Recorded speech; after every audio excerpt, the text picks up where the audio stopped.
we're back on GTTV with a new look at Uncharted 2 Among Thieves, which is exclusively coming to PS3 this fall. And joining me is Bruce, who's the game director. Let's talk about a brand new sequence that for the first time you're showing off tonight. It is Chapter 14, the Ice Caves, right? That's correct. We wanted to show a contrast from what we've already shown. You've seen a lot of the action sequences that we're pushing this game, so we need the balance, right? So any good story needs a low point to pull you into the high points again. Right. After too much high points, you know, if the whole game's like that. Saying Ice Caves is not a low point of the game. This is exciting stuff. In the story concept, the brain needs to settle a little bit. The controller needs to stop sweating. You know, we're melting that thing in these action sequences. So now we get a little opportunity. It's going to cool you off, so to speak. Cool off, right? just to raise it back up again. Good sign. Looks like Nate has been to the gym, picked up a few moves over the past couple of years because he's traversing in new ways now, right? He's been working out, man. He's been on the trapeze, etc. Yeah, he's got a bunch of new traversal moves we've added this game.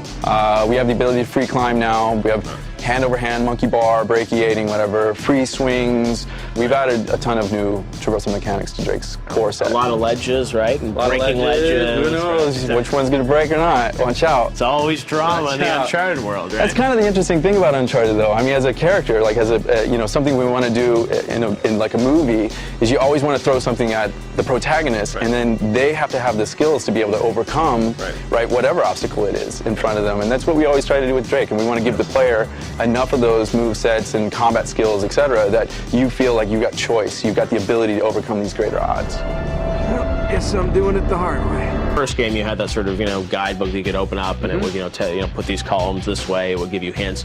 Are there puzzles like that you have to solve? Yeah. Of course, it's an action-adventure game. No action-adventure would be there if it weren't for puzzles. Does he have a journal again, or what does Drake use to sort of? It's Drake's journal this time. Okay. So he will have his own journal that he's collected his own artifacts, and so it's kind of interesting because we've got a ton of backstory in there and a lot of evidence that you collect throughout the game that you're able to sort of refer to both in puzzling as well as just like context of where you are and settings and people, etc. Are you actually having to work cooperatively with the allies in terms of, you know, puzzling or gameplay sequences? You have a co-op campaign which is going to have that directly, but will we see that in single player too? Yeah, that's really important for us. It's back to that whole, you know, character development in story as well as gameplay. If they're just there next to you not doing anything, it really doesn't build a relationship. So we've added a lot more cooperation, both in you have to boost your ally someplace that you couldn't get so they can help you.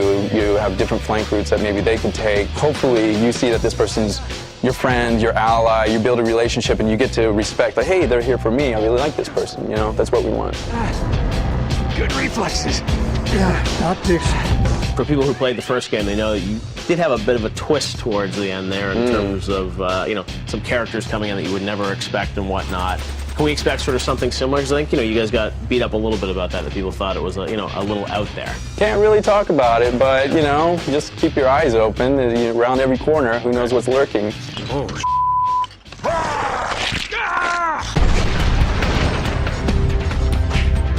Hey, welcome back to GTTV with a new look at Uncharted 2 Among Thieves. Now, of course, you know Naughty Dog is going to deliver a great single-player experience, but they're adding something new. It's multiplayer to Uncharted 2, and with me is the multiplayer lead, Justin. You just wrapped up your multiplayer beta for people that bought Infamous. A lot of great reaction to it.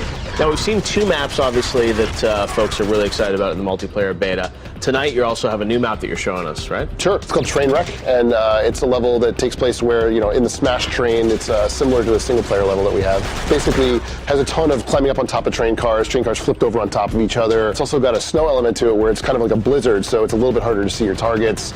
And then on top of that, you know, you're jumping up on top of these cars, you can get a great view of the whole map, and it really opens up the gameplay because you can have a guy up there calling out spots, you know, oh, they're coming down the left, they're coming down the right. Every map has at least 4 or 5 levels of traversal, so, you know, there's basements, there's towers, there's everything in between, so it's just, you know, every map has something new and something different in it. Now, there's also a new mode you're talking about tonight, which is cinema mode. It was great out there in the multiplayer beta, but you're going to allow people to record their games and also play them back and even share them with friends. Yeah. I mean, basically, we think the cinema mode is one of the coolest features. It's really neat. You can, you know, every game you play, it records it. It's sitting right there on your PS3. You can go back and watch all your last games, check out what you did wrong, what you did right, see what the other players were doing in the game, and on top of that, you can upload them to the servers.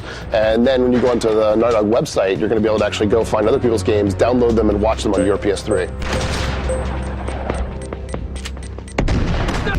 Another thing you're doing is live updates, right? That's correct. One of the features that we wanted to put in from the very beginning was to make sure that the game could be updated without patching. So we can change almost everything about the multiplayer game on the fly. So if we decide we want to change the playlist, we can update that. If we want to even change where the guns are in the level, we can change that on the fly. You just simply turn the game on, you get it. You get the. Could even change the level around. I mean, the architecture of it. Stuff in the level, like not the background, but all the foreground objects, all the guns, any propane tanks, explosive devices. So you might go into a map, think you know where something is, and you guys might switch it up, randomize it a little bit. Exactly, and so it's great for bug fixing, but on top of that, it's great for changing up gameplay. So we think it's going to really extend the longevity of the product. All right, Justin, well, we can't wait to check out a brand new multiplayer demo, which will be coming out later this summer, and then the full game, which is out later this fall, exclusively for the PS3. Awesome. All right, everyone here at GT, I'm Jeff Keighley. Thanks for watching. See you guys next week.